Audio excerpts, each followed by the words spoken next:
시청자 여러분 안녕하십니까? 윤석열 대통령이 집거하면서 버티고 있습니다만은 시간 문제입니다.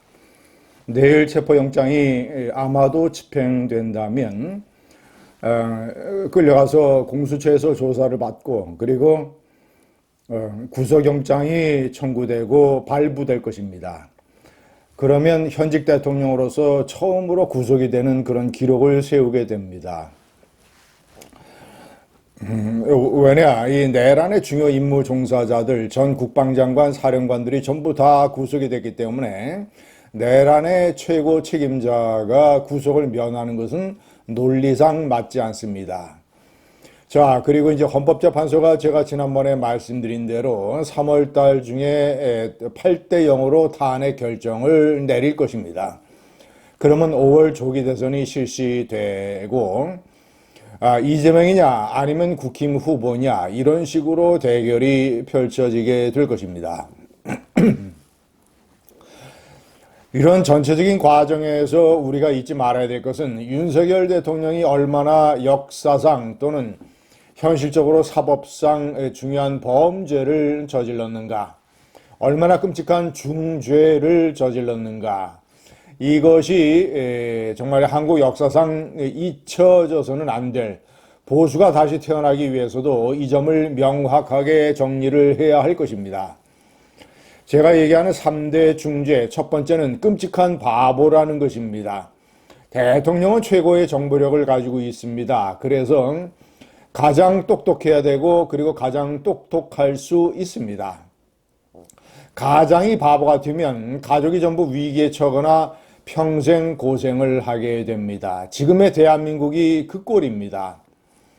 윤석열 대통령은 부정선거 이 음모론자 사이비 약장수 유튜버들에게 놀아나가지고 부정선거에 대한 확신을 갖고 선관위를 공격을 하는 것을 계엄의 주요 목적으로 삼았습니다. 참으로 어처구니 없습니다. 문재인 대통령이 대통령 후보 시절에 공상 재난영화 하나 보고 눈물을 질질 짜면서 원전 파악의 정책을 세운 것과 똑같습니다.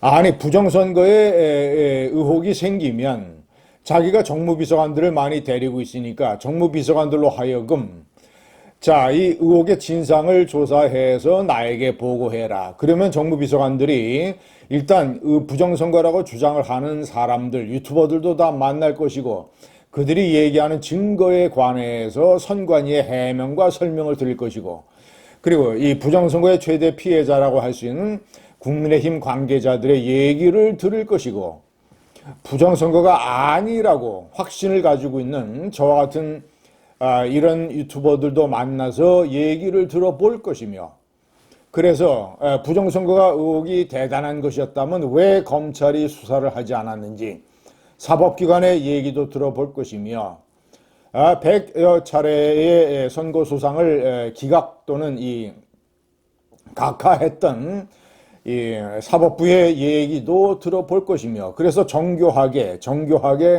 부정선거는 사실이 아니며 현실적으로 불가능하다는 보고서를 대통령에게 제출을 했을 것입니다.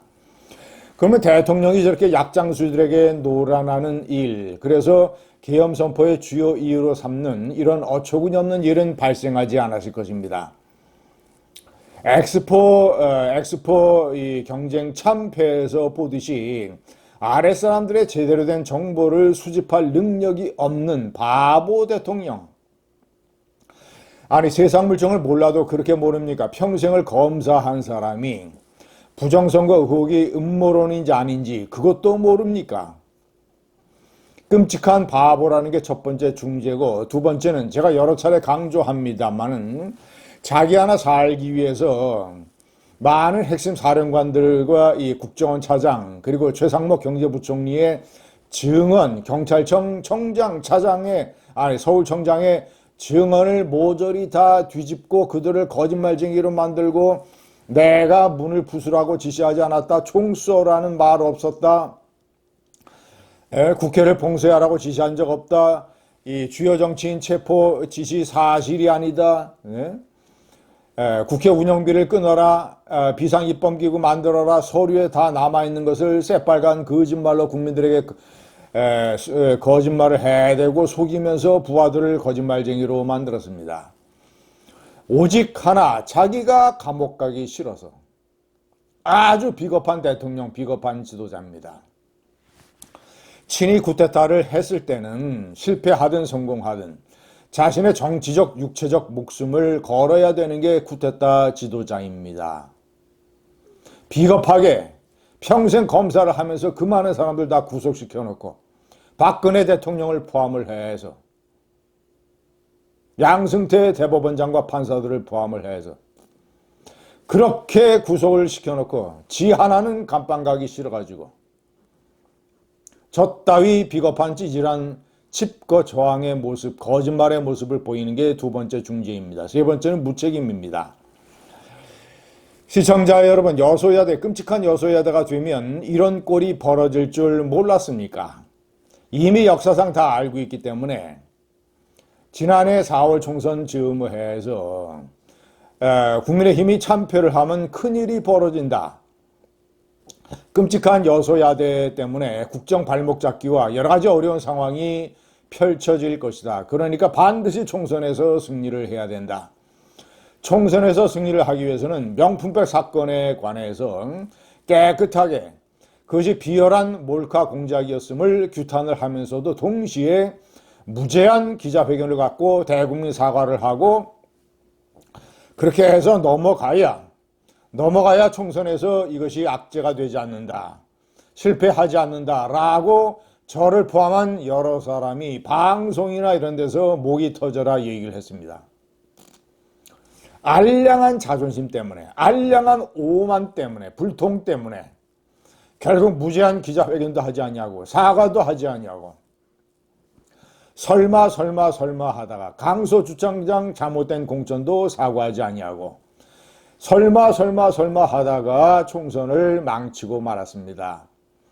국민의힘 수도권 출마자들의 대부분은 총선 참패의 첫 번째 책임자가 윤 대통령이라고 얘기를 하고 있습니다.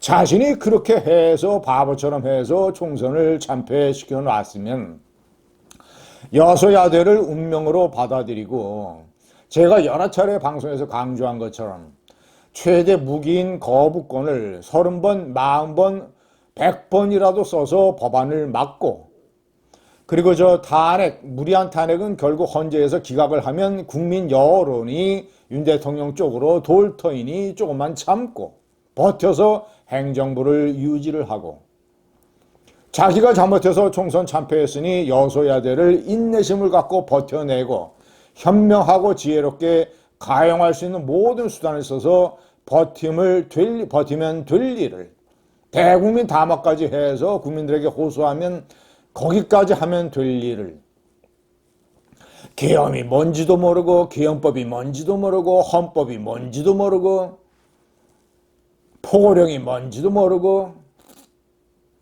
아주 버르장머리 없는 어린이가 공부하기 싫다고 책가방을 내던지거나 학교 교실의 창문을 다 때려 부시는 것 같은 이런 바보 같은 헛발질을 저질렀습니다. 모든 걸 망쳐놨습니다. 자기 망치고 우파 망치고 국민의힘 망치고 나라 망치고 이런 무책임이 그의 세 번째 중죄입니다. 감사합니다.